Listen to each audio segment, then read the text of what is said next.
Glad you are along with us today because we are on a quest to make our homes all that God intends them to be, even in these very difficult times. Hi, I'm Bree, along with my mom, Dee, and we're glad you're watching A Home That Heals today because we are tackling the big issues that we know you care about. So get ready.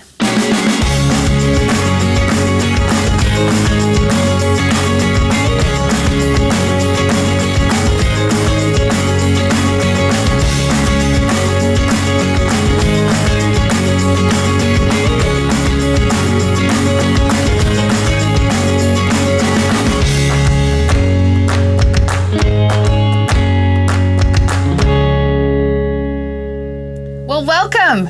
We get to see you. You get to see us. We have a set. Wow. This is so exciting. We are so thrilled to have this new season that is videotaped. So we get to, be viewed on YouTube, but we also, still have the podcast. So you might just be listening to this, but you can hop on over to YouTube and find A Home That Heals now and be able to watch what's going on.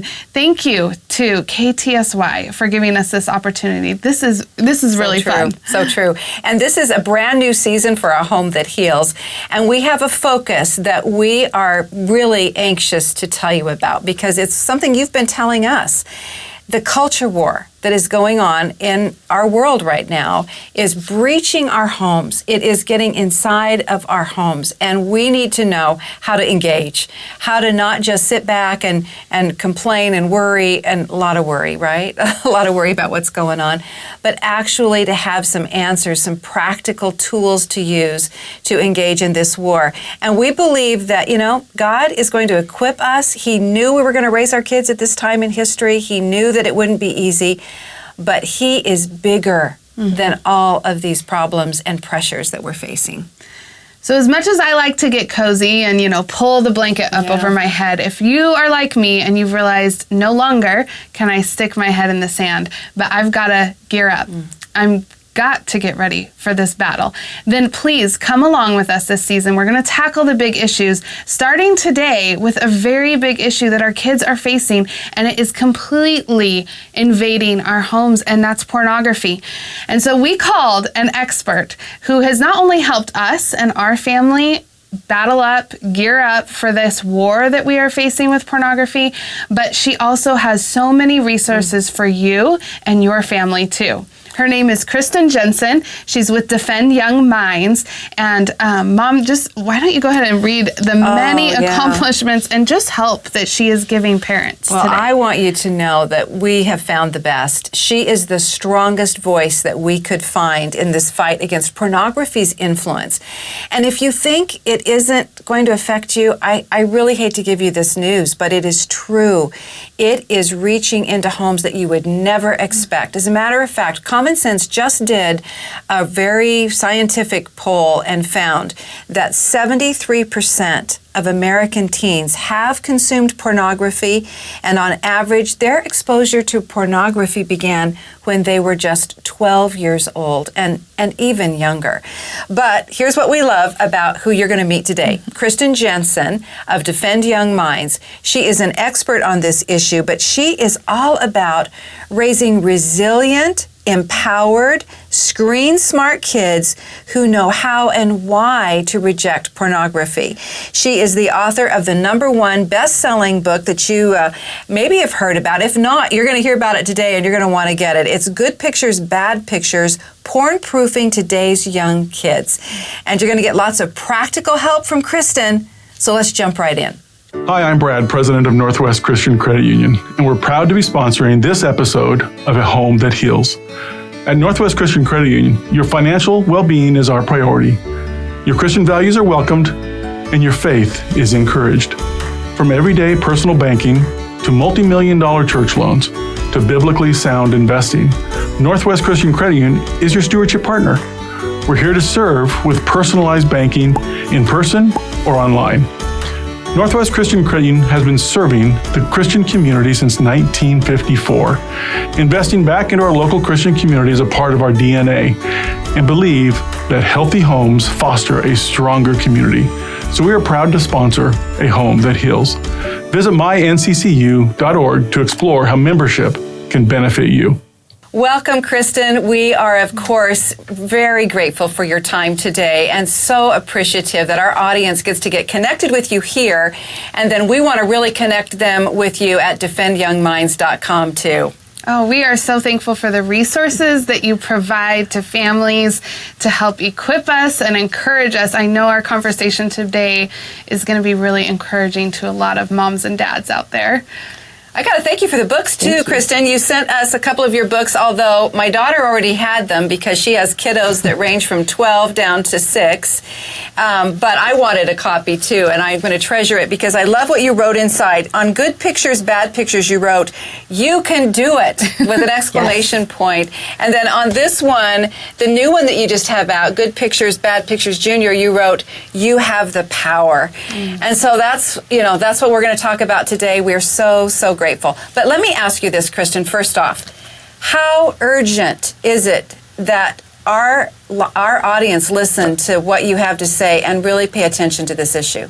Well, I obviously think it's really pretty urgent. I don't want to freak anyone out or make them feel like just,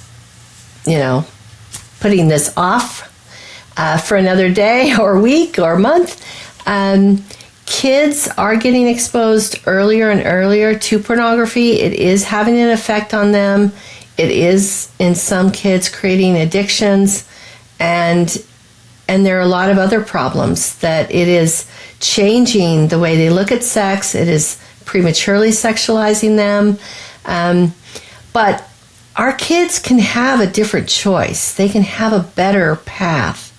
We just have to lay it out for them. We have to help them to understand what pornography is, why it's harmful, and what to do when they see it. So we need to encourage them and educate them and equip them to reject it when they're exposed.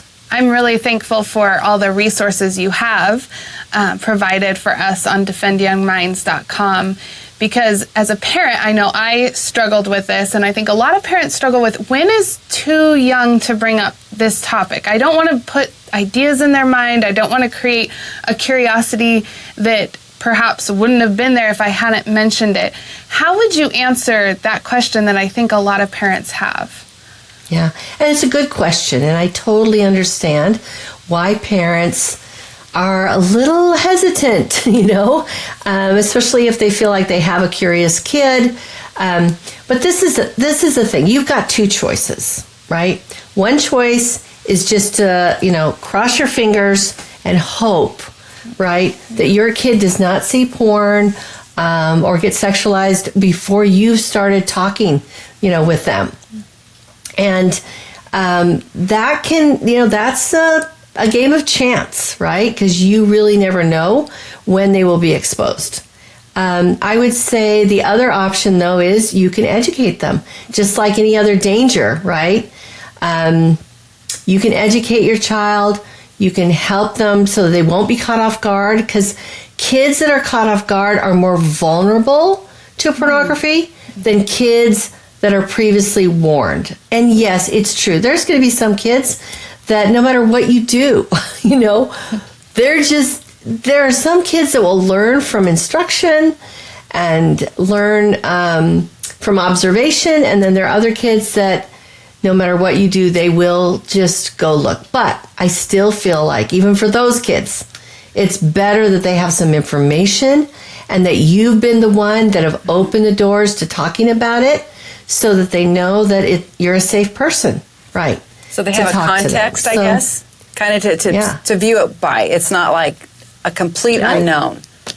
Right. So no matter where your child falls in that spectrum, the earlier, I believe hashtag, sooner is safer, because the earlier you start kind of giving them a defense against pornography, the earlier they can be prepared to reject it. And that's what we need to get kids, help kids to do, is to reject pornography, reject its lies, reject its addictive, nature. And when you talk about like what age people ask me this all the time, and I believe that was part of the question that you put forward, is that what is the right age? Well, I read Good Pictures, Bad Pictures Junior to my 2-year-old grandson. And I've talked to others who've read it to their, because as soon as a child gets any access to the internet, they're vulnerable. So whether it's in your home, grandma's home, a friend's home down the street, at school, once they're on the internet and have access to digital devices, then I just think they deserve a heads up. I mean, they deserve to know what dangers. I mean, when a 2-year-old starts to walk, we teach them not to cross the street, right? Don't go into the street. Stop at the curb. Stop at the corner. Wait for mommy, whatever. Hold my hand. We teach them that because we know there's a danger if they go into the street. Kristen, I can just imagine a mom, maybe they're listening to this and thinking, okay, I have the filters, I have the router, I've invested in the router that you suggested, the Gryphon. I mean, that's one of the great things about your defendingyoungminds.com is you give us some great recommendations. I've got all these things in place. My kid is not going to see porn. What do you say to that? Well, you've done the right thing. You've done the right thing to get the routers and the filters and parental controls set up. You've done the right thing, and I applaud you. However, if you think that your child won't see porn because you've done all that, the problem is you let your child out of the house. That's where the problem is. And often, even in the house, if they've learned from somebody else, kids share. They share at school. Even if your kid is homeschooled, wherever they have friends, sporting events, cultural events, whatever, they can start to know what's out there. And so, again, you can do the cross your fingers plan, or you can do the educate and inform and equip plan, which is the Defend Young Minds plan, because it's really teaching children about a real danger in the real world that they live in. So if you live where there are a lot of scorpions running around, probably need to tell your child to wear shoes and not to run around the sand with bare feet, right? So again, and these are scorpions that are much more dangerous, scorpions of the mind, So good analogy. I think that we need to prepare our children to thrive in this world that they are living in. Not the world we grew up in, not the world we wish they were growing up in, but the world that they're actually growing up in. True. So, and they can, and there's wonderful things out there. I love the internet, but it's got the dark side, and we need to help kids see the difference and be prepared. I think that's the most loving thing you can do. We shared a story of one of our friends, one of our moms that had a heartbreaking incident with her 11-year-old son and thought that she had put all the safeguards in place, had done all the right things, and still he was exposed, and it was, very graphic and just very devastating to her to find out that she just couldn't keep him safe, and she didn't talk to him young enough about it.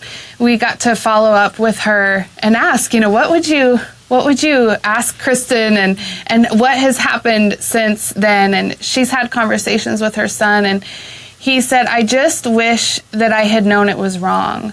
Just like you were talking about, I wish I had been prepared for that. I wish I had understood it so that I wasn't caught off guard, and I didn't end up having, going down this road for so long and not having help. And so I think one of the questions, first of all, that I would ask you is just, how many parents do you think really understand the pervasiveness of pornography? You know, when I grew up kind of in an era when you kind of knew about it, but not really. You thought you had to go search for it, not that it was just coming to your doorstep. And so are you hearing a lot of stories similar to that? Yeah, I would say that so they do studies about parents and like trying to gauge, are they underestimating, overestimating the dangers, you know? And what they're finding is that parents vastly underestimate the negative experiences their kids are having online. They're underestimating, and they actually did a study for, it was the British film, it was in Britain, it was in England, and they took a group of parents and they surveyed them and they asked them, you know, have your kids seen porn? And about 25% said, yeah, they thought their kids had seen porn. And so these kids range from like 7 to 17, somewhere in there. And 25% said, yeah. Well, it was really more like, it was double that. Wow. That it actually admitted to it. I still think that's a low statistic. Probably, yeah. But the naivete gap was like 100% because they really, and it was even worse for girls. Really? They just thought, oh no, my girls would never look at this. I don't think they ever see it. Da, da, da. It's like, oh, we need a little big heads up about girls. Yeah. You know, girls are just as interested in sex as boys, but they've been culturally conditioned to, you know, say, oh, that's not, you know, that's a boy thing. That's not a girl thing. Newsflash, girls are interested in sex. Okay? Well, that is just... Yeah, just listen to the music that a lot of kids listen to today. I mean, it's really, I sometimes find myself flipping through radio channels and shocked at what can be heard just in that, you know, with girls. Right. So, yeah. Very good point. So we have to kind of realize that it's not a boy problem, it's a human problem, right? So I'll say if you have a robot child, don't worry about this. You just program them. But if you have a human child, right, that is a biological child, right, that will be affected by what they see, especially when there's nudity that is sexualized, then yeah, we need to start warning them. And I have had so many people come to me as adults and say, I wish my parents had, you know, been able to warn me when I was a kid. And you could just tell the sorrow in their, like, they have dealt with years and years and years of addiction, and it's affected their marriages. We just don't want to set our kids up for, you know, for failure. And we are, if we don't step up and warn them and prepare them. We're setting them up for failure to be hurt by pornography, and they don't deserve that. No child deserves to face the porn industry alone. They need our help. They need us, and we can do it. Yeah. With your help. That's right. That's what I love. Let's talk about your books, because that has been an amazing way that I've been able to breach this conversation with my kids, even though it was really awkward at first to sit down and start this. I mean, let's just be real. It is hard. Yet, to open up this book and the way that you have written it and the care that you put into it and the way that it helps children to see pornography, the way that us adults and parents want children to understand it, is so beautifully written. So how did you come about writing the books, first of all? Where did they come from? So where did this crazy idea come from? Well, I was actually, I moved to a new town, and met some new people, and one of them was this mom who had a large family. She was very protective of them. She thought that she had locked everything down, but unfortunately, her oldest son had gotten into porn, and which definitely fueled what happened, which was he sexually molested his younger brothers and sisters. And they found this out. He was taken out of the home. He was prosecuted. He was put in a program. But, those kids had a lot of problems. And following up on that story, his younger brother actually served time for, pedophilia. So wow. He didn't, because he went through a program, but this other kid didn't go through any kind of counseling. And then, he got put in jail for a long time. Yeah. So traumatic. I woke up the next morning after hearing this story, not about the fallout, but just some of it. And I woke up and I just had this persistent thought come to me that I needed to find a resource. So that's what I first did. How are we going to warn the young children about this problem? Yeah. And so I thought, there's going to be a book. There's going to be probably a couple books on Amazon. I'll go buy them and I'll send them to her. I'll give them to her. And couldn't find anything. And I thought, there are body safety books. Why can't I find... So anyway, the body safety books were not talking about pornography. So I just decided I had to write it myself. And started doing some research. And there are a lot of other people out there that had done some other kinds of things. So I just thought this is going to be a conversation. I want to model a proactive mother and father having this conversation. So it's like a script, right? So you can kind of see, we're going to talk about how, and so for that book that you just showed, that book is for ages 7 to 11 or 12. And it's a conversation, basically. It's a mother having this conversation with her son. And at the end, the father comes in and he has some great analogies and to share. But basically what she does is she does three things. She gives a definition, like what is pornography, right? Yeah. And then she tells him why it's harmful. It can actually turn into an addiction, and it can change the way you look at people, right? Now, we're not going to get into heavy things about objectification and, how it's linked to sex trafficking and all that in this book. Yeah. That's for my next book. But we're going to talk to them about, it makes you see people as objects. Like, a ball you could kick, right? Yeah. You're not going to worry about the ball because it doesn't have any feelings, but a person does, right? So we never want to treat people as objects. And that's what pornography does, is it makes people into objects. But then we really talk about addiction, because when you look at all the addictive things that a kid could get into, we pretty much protected them from, tobacco and alcohol as much as possible, right?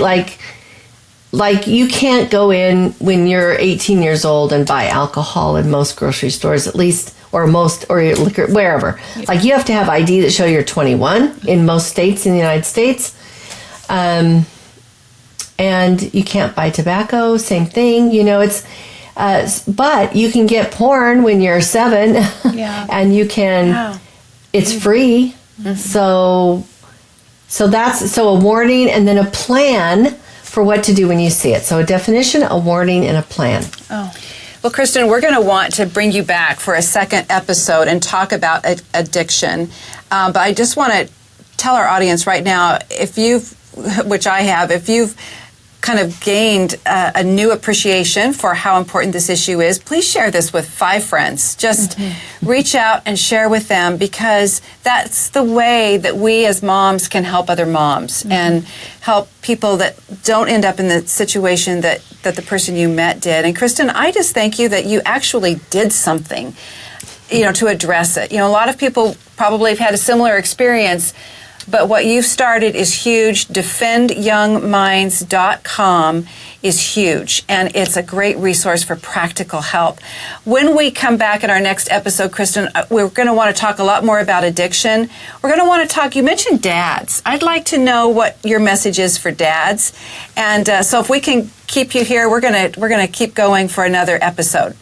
We just wanted to come back and just say, first of all, how much we appreciate Kristen, but also, Bree, you especially, because you're in it. I mean, I'm grandma, and kind of glad I don't have to have that conversation, although I think I need to know this stuff too, and probably should engage. But you're on the front lines, darling. Oh, and I don't want to have the conversation. Are you like me? I mean, I don't want this to be our world, but it is. And I love that Kristen wakes us up to that. This is our world. And so you know what? We kind of just have to suck it up, pull on our boots, and deal with it.